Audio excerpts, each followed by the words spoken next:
ഇതിപ്പോൾ സർവ്വസീമകളും ലംഘിച്ചുകൊണ്ടുള്ള ആക്രമണ ശ്രമങ്ങളാണ് ഏറ്റവും ഒടുവിലായി ഉണ്ടാവുന്നത്. ഇതിൽ തന്നെ ആദ്യഘട്ടത്തിൽ നമ്മൾ കണ്ടതാണ് ഇറാന്റെ പ്രതിരോധ സംവിധാനങ്ങൾ ഒന്നാകെ തകർന്നു പോകുന്ന തരത്തിലുള്ള ചില നീക്കങ്ങൾ ഇസ്രയേലിന്റെ ഭാഗത്തു നിന്നുണ്ടായി. അതിൽ തന്നെ അവരുടെ പ്രധാനപ്പെട്ട സൈനിക മേധാവികളെ അടക്കം ഇസ്രയേൽ ആക്രമണത്തിൽ കൊലപ്പെടുത്തുന്നത് നമ്മൾ കണ്ടു. അവിടെ ഇറാന്റെ ഒരു ആത്മവീര്യം ചോർന്നുപോയി എന്ന തരത്തിലുള്ള വിവരങ്ങളൊക്കെ പുറത്തു വന്നിരുന്നു. പക്ഷേ ശക്തമായി തിരിച്ചടിക്കും എന്നുള്ളത് തന്നെയാണ് ഇറാന്റെ നിലപാട്. ഇപ്പോൾ ഞാൻ ഈ സീമകൾ മുഴുവൻ ലംഘിച്ചുകൊണ്ടാണ് ഈ നടപടികൾ നടക്കുന്നത് എന്നതിൻ്റെ സൂചനയായ ഏറ്റവും ഒടുവിലത്തെ ഉദാഹരണം നമുക്ക് മുമ്പിലുണ്ട്. അത് സാധാരണ നിലയിൽ നമ്മൾ കണ്ടിട്ടുള്ളതല്ല. സംപ്രേഷണം നടക്കുന്നതിനിടയിലൊക്കെ ഒരു ഔദ്യോഗിക വാർത്താ ചാനലിന് നേരെയൊക്കെ ആക്രമണം നടക്കുക, അത് കരുതിക്കൂട്ടി തന്നെയുള്ള ആക്രമണം നടത്തുക. ആയത്തുള്ള ഖമനേയിയെ വധിക്കുമോ എന്നുള്ള ചോദ്യത്തിന് ഒരു വേണ്ടി വന്നാൽ എന്തും ചെയ്യും എന്ന നിലപാട് പരസ്യമായി ബെഞ്ചമിൻ നെതന്യാഹുവിൻ്റെ ഭാഗത്തു നിന്നുണ്ടാവുക. ഇത് സർവ്വസീമകളും ലംഘിച്ച് ഇറാന്റെ പതനം കാണുന്നതുവരെ നടപടി തുടരും എന്ന ഇസ്രയേലിന്റെ കടുത്ത നിലപാടിനല്ലേ സൂചിപ്പിക്കുന്നത്? റീജിത്തെ, ഇപ്പോൾ നമുക്ക് മനസ്സിലാവുന്ന ഒരു കാര്യം, ഇത് കൈവിട്ട കളിയിലേക്ക് പോവുകയാണ്. കാരണം ഭരണമാറ്റം എന്നുള്ള ഒരു അജണ്ടയിലേക്ക് ഇസ്രായേൽ മാറിയിരിക്കുന്നു.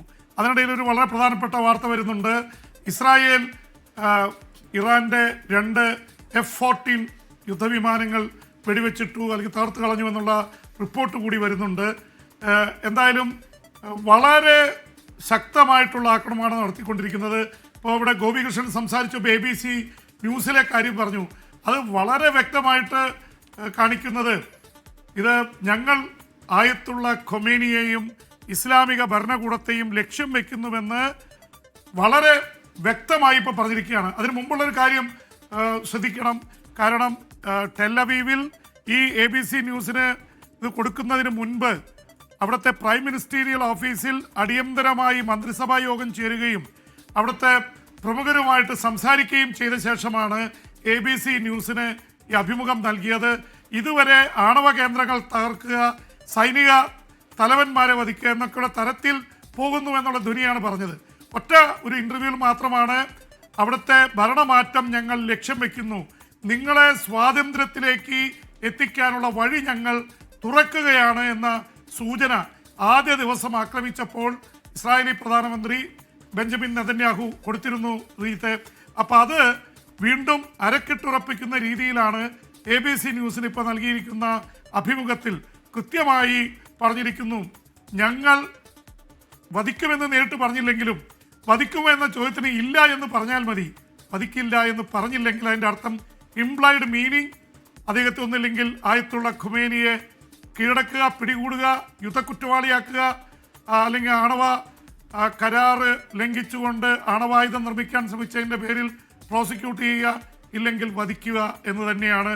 എന്ന് വെച്ചാൽ ഇത് ഒരു കൈവിട്ട കളി കളിക്കാനായിട്ട് തയ്യാറായിരിക്കുന്നു. ഇത് ഇസ്രായേൽ പ്രധാനമന്ത്രിയെ സംബന്ധിച്ചിടത്തോളം അദ്ദേഹത്തിൻ്റെയും നിലനിൽപ്പിൻ്റെ പ്രശ്നമാണ്. കഴിഞ്ഞ ആഴ്ചയാണ് അദ്ദേഹം ഇസ്രായേലിലെ കോടതിയിൽ കറപ്ഷൻ ചാർജസിന് ട്രയലിന് വിചാരണ ഇതിൽ പോയി ഹാജരായത്. അതിൻ്റെ സമയത്ത് തന്നെയാണ് ഇപ്പോൾ ഇറാനെ ആക്രമിക്കുന്നതിലൂടെ ആ വിചാരണ മാറ്റിവെക്കുന്നു.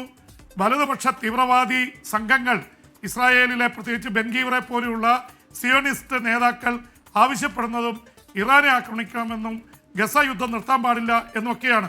അതിലേക്ക് തന്നെയാണ് പോയിക്കൊണ്ടിരിക്കുന്നത്.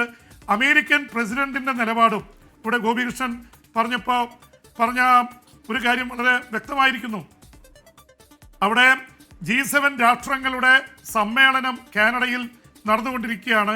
ആ സമ്മേളനത്തിൽ എല്ലാവരും ചേർന്ന് സംഘർഷം അവസാനിപ്പിക്കണമെന്ന പ്രമേയം കൊണ്ടുവന്നപ്പോൾ ട്രംപ് മാത്രം ഒപ്പിട്ടില്ല. ട്രംപിന് വളരെ വേഗമായിട്ട് ചെയ്യാവുന്ന ഒരു കാര്യമാണ്, ഒരു പക്ഷം പിടിക്കുന്നില്ല. ഇസ്രായേലും ഇറാനും തമ്മിലുള്ള സംഘർഷം അവസാനിപ്പിക്കണം. പക്ഷെ ട്രംപ് ഒപ്പിടാത്തതിൻ്റെ കാരണം ഇറാനെ ആക്രമിക്കാൻ മൗനമായി അമേരിക്ക സമ്മതം നൽകിയിരുന്നു എന്ന് തന്നെയാണ്. ഇല്ലെങ്കിൽ ട്രംപ് അവിടെ ഒപ്പിടണമായിരുന്നു.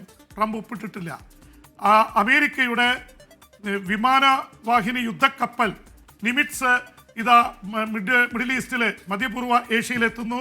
ഇപ്പോൾ തന്നെ വിൻസെന്റ് കാൾസൺ അവിടെയുണ്ട്. 2 വിമാനവാഹിനി യുദ്ധക്കപ്പൽ 100 കണക്കിന് വിമാനങ്ങൾ ക്യാരി ചെയ്യാൻ കഴിയുന്ന യുദ്ധക്കപ്പലുകളാണ് വരുന്നത്. എത്ര വേണമെങ്കിൽ ഒരു യുദ്ധം തന്നെ നയിക്കാൻ കഴിവുള്ള സംവിധാനങ്ങളാണ് വരുന്നത്. ഇസ്രായേലിന് നേരെ വരുന്ന ഈ ബാലിസ്റ്റിക് മിസൈലുകൾ തകർക്കാൻ കഴിവുള്ള എല്ലാ സംവിധാനങ്ങളും ഈ യുദ്ധക്കപ്പലുകളിലുണ്ട്. ഒരുപക്ഷെ നേരത്തെ ഏപ്രിൽ 2024 ഇറാൻ 300 റോക്കറ്റുകളാണ് അയച്ചത്. അത് മുഴുവൻ തടഞ്ഞിടാൻ സഹായിച്ചത് അമേരിക്കയും ബ്രിട്ടനും അവിടുത്തെ അറേബ്യൻ കടലിലും അതുപോലെ തന്നെ അതിൻ്റെ അടുത്തുള്ള ചെങ്കടലിൽ നിന്നൊക്കെ അയച്ച ഇൻ്റർസെപ്റ്ററുകൾ ഉപയോഗിച്ചാണ് അവരത് തടഞ്ഞിട്ടത്. അതുകൊണ്ട് തന്നെ ഇപ്പോൾ ഇറാൻ ഈ നിമിഷത്തിൽ പറഞ്ഞിരിക്കുന്നത് ഞങ്ങൾ ചരിത്രത്തിലെ ഏറ്റവും വലിയ അറ്റാക്ക് നടത്താൻ പോകുന്നു. ഒരുപക്ഷെ 300-400 മിസൈലുകൾ, ബാലിസ്റ്റിക് മിസൈലുകൾ ഇസ്രായേലിലേക്ക് അയച്ചാലും ഒരുപക്ഷെ അയൺ ഡോമിനപ്പുറത്തേക്ക് അമേരിക്കയുടെ ഇൻ്റർസെപ്റ്ററുകൾ, പാട്രിയോട്ട് മിസൈൽ സിസ്റ്റമാണ് അതിൽ ഏറ്റവും ശക്തമായിട്ടുള്ളത്. അത് ഇസ്രായേലിലുണ്ട്, അവരുടെ അമേരിക്കൻ താവളങ്ങളിൽ, ഇറാഖിൽ, അതുപോലെ തന്നെ മറ്റ് ഗൾഫ് രാജ്യങ്ങളിലുണ്ട്. അത് വെച്ച് തടയാനുള്ള സാധ്യതയുണ്ട്. അതുകൊണ്ട് തന്നെ ഇപ്പോഴത്തെ അവസ്ഥയിൽ ഇസ്രായേലിൻ്റെ കൂടെ ഭരണമാറ്റത്തിന് സഹായമാവുന്ന ഒരു നിലപാട് അമേരിക്ക സ്വീകരിക്കുന്നു എന്നാണ് വ്യക്തമാകുന്നത്. അതുകൊണ്ട് തന്നെ ഞങ്ങൾ നേരിട്ട് ഇടപെടുന്നില്ല. അതിൻ്റെ പേടി ഇതാണ് റീജിത്തെ, ഇത് ഇടപെട്ടാൽ, അമേരിക്ക ഇടപെട്ടാൽ സംഭവിക്കാൻ പോകുന്നത് റഷ്യ ഇടപെടും, ചൈന ഇടപെടും. അതുകൊണ്ട് അമേരിക്കയ്ക്കറിയാം തങ്ങൾ നേരിട്ട് ഇടപെട്ടാൽ ഇതാവും. ഇസ്രായേലിന് പിന്തുണ നൽകിക്കൊണ്ട് ഇസ്രായേലിനെ കൊണ്ട് അടുപ്പിക്കുക എന്ന നിലപാടാണ് സ്വീകരിച്ചിരിക്കുന്നത്. ഇറാന് അനുകൂലമായി റഷ്യയും ചൈനയും രംഗത്ത് വരുന്നത് തടയുക മാത്രമാണ് ഇപ്പോൾ അമേരിക്ക ചെയ്തുകൊണ്ടിരിക്കുന്നത്. പക്ഷെ അമേരിക്ക രംഗത്തിറങ്ങിയാൽ നേരത്തെ പറഞ്ഞ പോലെ റഷ്യയും ചൈനയും ഇറങ്ങാം. ഇതൊരു മൂന്നാം ലോക മഹായുദ്ധത്തിലേക്ക് എത്തുന്ന അവസ്ഥ തള്ളിക്കളഞ്ഞുകൂടാ. കാരണം ഇറാൻ അങ്ങനെ വീഴാൻ റഷ്യയും ചൈനയും സമ്മതിക്കുമോ എന്നൊരു ചോദ്യം കൂടിയുണ്ട്. പ്രത്യേകിച്ച് വളരെ ക്ലിയർ ആയി കഴിഞ്ഞു, അവിടുത്തെ ഭരണകൂടത്തെ താഴെയിടാനാണ് ഇസ്രായേൽ ലക്ഷ്യം വെക്കുന്നത്. ജെയിംസ് ആണ് വിവരങ്ങൾ നൽകിക്കൊണ്ടിരിക്കുന്നത്.